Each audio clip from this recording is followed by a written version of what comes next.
ने कुरान पाक च दसिया मर्द किनू कहते हैं। मर्द रिजालुल्ला तुलहीहिम तिजारतुन वला बैउन अन ज़िक्रिल्लाह। कायनात दा खालिक फरमांदा मर्द होया जड़ा किसी भी हाल च होवे नमाज ना छड्डे। ये मर्द है। आकी मिसलात ले जिक्री। क्या बात, क्या बात। तुसी कदी इस लफ्ज़ नूं गौर करो ना जी, ये लफ्ज़ ही समझ आ जाए तो बंदा नमाज नहीं छड्डदा। कायनात दा खालिक फरमांदा मैनू याद करने वास्ते नमाज कायम कर। क्या बात। ये मर्द आ।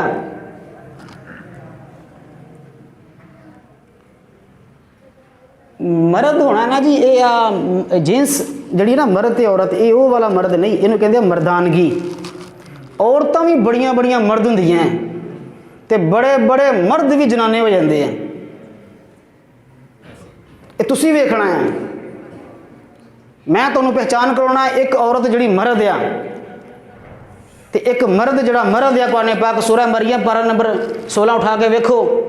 ऐ सैयदुना जिब्राइल अमीन सामने खड़े कह के कहन दिया आना इन्नमा अना रसूल रब्बिक। मैनू रब ने भेजिया आ, मैं पुत्र देना आया।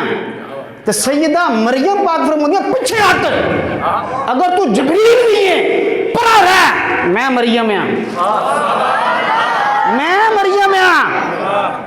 दुनिया के सारे मर्द सैयदा मरियम पाक दी जुत्ती ते कुर्बान हो जान कि जड़ी मुत्तकी ते परहेजगार नूं भी कह रही हैं परा हट जा, पर्दा कर जा, मैं मरियम आ। दुनिया ने तकिया ही नहीं है। अथे जनाब दरवाजा खुला है, अंदर वालिया ये चाचे का पुत्र है तो मामे का पुत्र है, एक कजन ही लगता है। सलाम ले ला, फिर की हो गया, हासे मजाक हो रहे हैं। ए या मर्द फरमारियां जिबरील हैं, मैं मरियम है, मैं मरियम है। सूरह यूसुफ उठा के देखो, मुल्क दी सब तो हसीन औरत, दरवाजे बंद आ, तमाम तर असबाब के रास्ते आसान आ। ऐ कदियां हई तो लक, आओ तो सही। हजरत यूसुफ फरमाते माज़अल्लाह मैं यूसुफ हूँ। करीमा शरीमा ला के ते हुसन ते फिल्टर ला के हुसन केड़े खाते दे जिन्हों वेख के हफ्ते हफ्ते दियां भुखा खत्म हो जान। ऐसा हुसन दा शाहकार हजरत सैयदुना यूसुफ। फरमाते अल्लाह दी पनाह कुरान। हजूर मर्द आ।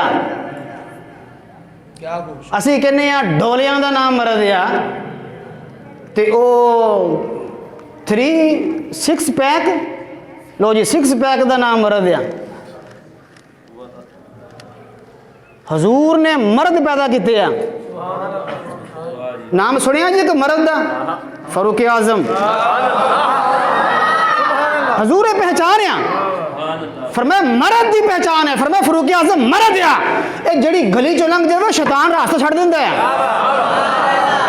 लिहाजा मर्दानगी ये आ पुत्रो नौजवानों, मर्दानगी ये आ तेनू वेख के किसी दी धी भैन दरवाजा बंद करके अंदर हो जाए, सिर ते दुपट्टा लै जाए, तू मर्द आ। अगर तेरी मिसकाल ते वो बाहर आ जाए तू जनाना है, मर्द नहीं है। बहुत अच्छे, बहुत अच्छे। मर्दा तो पर्दा करीदा है, तेनू वेख के बाहर आउण दई है। मर्द पैदा किया है तो हजूर फारूक आजम है। मर्द पैदा किए तो मौला मुर्तजा शेर खुदा आ। मर्द पैदा किए तो सिद्दीक अकबर आ, उस्माने गनी है।